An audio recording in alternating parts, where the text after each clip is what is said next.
அதிசயங்களை நிகழ்த்தும் அதிகாலை வணக்கம் நட்புகளே. இன்னைக்கு வந்து எனக்கு கொடுக்கப்பட்டுள்ள டாபிக் பாத்தீங்கன்னா மதுநாசினி, லவங்கப்பட்டை, சுக்கு. இது பாத்தீங்கன்னா மதுநாசினி அப்படிங்கிறது என்னன்னா ஜிம்னிமா தில்வெஸ்ட்ரே அப்படின்னு சொல்லுவாங்க. இது ஒரு சக்தி வாய்ந்த மூலிகை. இது பாத்தீங்கன்னா தென்னிந்தியா, மத்திய இந்தியா, இலங்கையினுடைய வெப்பமண்டல காடுகள்ல தாயமாக கொண்டு வளரக்கூடிய ஒரு மூலிகை செடி.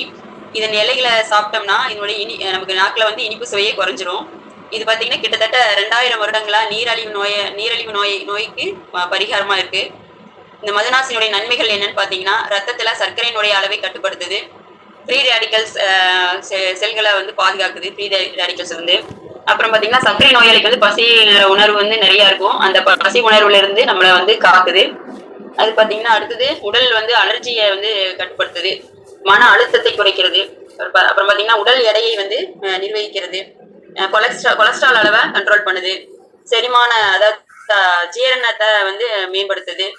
ஆக்சிஜனேற்ற அழுத்தத்தை எதிர்க்க உதவுது. சீரகம் மற்றும் கல்லீரலை வந்து ஆதரிக்கிறது.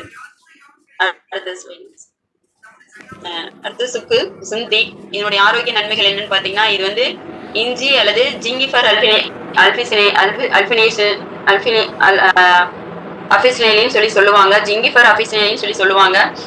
இது வந்து ஒரு கிழங்கு வகையை சார்ந்தது. இந்த சுக்குன்னு சொன்னதுமே எனக்கு ஒரு சின்ன கதை ஞாபகம் வந்துச்சு. என்னன்னு பாத்தீங்கன்னா ஒரு சுக்கு வியாபாரி இருந்தாரு. அவர் பாத்தீங்கன்னா சுக்கு எடுத்து பெரிய கோடீஸ்வரர் ஆயிட்டாரு. அவர் வந்து வயசாகும் போது பல்லெல்லாம் விழுந்துருச்சு. அப்புறம் வந்து ஒரு டாக்டர்கிட்ட போய் பல் செட் வச்சுக்கலாம் அப்படின்ட்டு போறாரு. போயிட்டு பாத்தீங்கன்னா அங்க இருக்கிற பல் செட் எல்லாம் பார்த்துட்டு இது இவ்வளவு விலை அப்படின்னு சொல்லி டாக்டர் சொல்லும் போது அவர் சொல்றாரு, எனக்கு வந்து தங்கத்திலேயே பல்லு கட்டுங்க அப்படின்னு சொல்றாரு.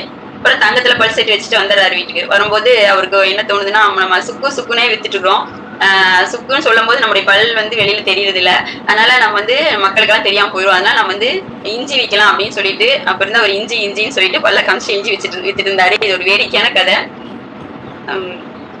இதுல பாத்தீங்கன்னா நமக்கு இஞ்சி இந்த சுக்கு வந்து பாத்தீங்கன்னா நமக்கு நோய் எதிர்ப்பு சக்தியை கொடுக்குது.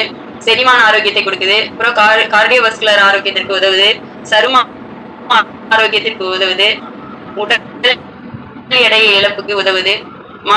மாதவிடாய் தொடர்பான பிரச்சனைகளுக்கு உதவுது. நம்ம முன்னோர்கள் சுக்கு காப்பி, இஞ்சி காப்பி இந்த மாதிரி எல்லாம் வந்து சுக்க வந்து அந்த மாதிரி பயன்படுத்துவாங்க. அடுத்தது பாத்தீங்கன்னா இலவங்கப்பட்டை.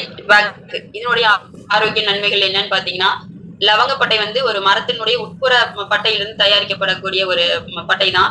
இது வந்து பாத்தீங்கன்னா ஆயிரக்கணக்கான ஆண்டுகளா மருத்துவத்துல பயன்படுது. இது வந்து ரத்த சர்க்கரையினுடைய அளவை கட்டுப்படுத்துகிறது. இன்சுலினுடைய உணர்திறனை மேம்படுத்துது. இது ரத்தத்துல வந்து கொலஸ்ட்ராலுடைய அளவை மேம்படுத்துது. இது நரம்பியல் சம்பந்தமான கோளாறுகளையும் தடுக்க உதவுது. செல் சேதத்தை தடுக்குது. குடல் ஆரோக்கியத்தை மேம்படுத்துது. அப்புறம் பாலிசிஸ்டிக் ஓவரி சிண்ட்ரோம் அப்படிங்கிற அந்த அறிகுறியையும் நிவர்த்தி பண்ணுது. இது வந்து முக்கியமா பெருங்குடல் புற்றுநோயை தடுக்குது.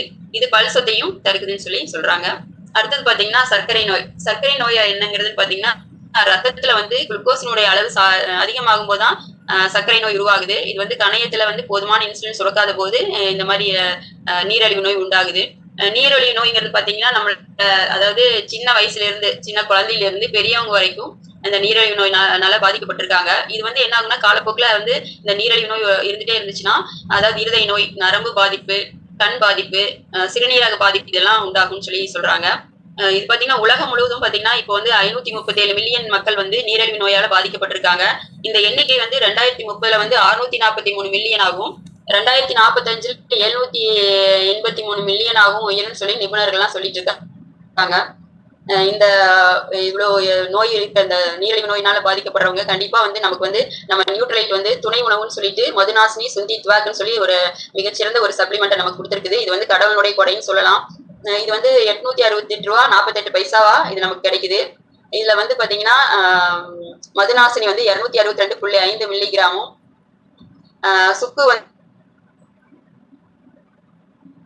52.5 மில்லிகிராமும், லவங்கப்பட்டை வந்து 52.5 மில்லிகிராமும் சேர்ந்த கலவைகள் கலந்து மிக அருமையான ஒரு துணை உணவா நமக்கு கொடுத்துருக்காங்க. அதாவது நோய் நம்ம வள்ளுவை வாய்நாடி வாய்ப்பை செயல்னு சொல்லி சொல்லுவாங்க. அது என்னன்னு பாத்தீங்கன்னா அதாவது நோய் வந்துருச்சு, அந்த நோய் வந்துருச்சு, அதுல இருந்து நம்ம எப்படி பாதுகாக்கலாம், அதுக்கு என்ன மருத்துவம் செய்யலாம் அப்படின்னு சொல்லி சரியான அந்த மாதிரி ஆராய்ந்து கொடுக்கக்கூடிய மருந்து தான் சரியான மருத்துவம் அப்படின்னு சொல்லி சொல்றாங்க. இதுல நமக்கு வந்து நியூட்ரலைட் பாத்தீங்கன்னா மதுநாசினி சிந்தித்வாக் அப்படின்னு சொல்லி நமக்கு கொடுத்துருக்காங்க. இதனுடைய அம்சங்கள் என்னன்னு பாத்தீங்கன்னா, இது அதாவது டிஎன்ஏ மரபணு மாற்றம் செய்யப்படாத ஒரு மூலிகையிலிருந்து 3 விதமான மூலிகையிலிருந்து எடுக்கப்படக்கூடிய மிகச்சிறந்த ஒரு நியூட்ரலைட் கொடுத்துருக்கக்கூடிய ஒரு துணை உணவு நமக்கு சொல்லலாம். இதுல பாத்தீங்கன்னா குளுக்கோஸினுடைய அளவை ஆரோக்கியத்தை மேம்படுத்தக்கூடியதா இருக்கு. இதுல வந்து பாத்தீங்கன்னா சாதாரண லிப்பிட் வளர்ச்சிதை மாற்றத்தை கூட நமக்கு ஆதரிக்குது. ஆக்சிஜனேற்ற பண்புகளை உடையதா இருக்குதுன்னு சொல்லி நமக்கு சொல்லியிருக்காங்க. இவ்வளோ அதாவது நமக்கு இவ்வளோ அருமையான ஒரு வாய்ப்பை கொடுத்து இந்த மாதிரி ஒரு நியூட்ரலைட் வந்து நமக்கு வந்து ஒரு துணை உணவு கொடுத்துருக்கு. இதற்காக நம்ம இந்த பிரபஞ்சத்துக்கு நாம நன்றி சொல்லணும்.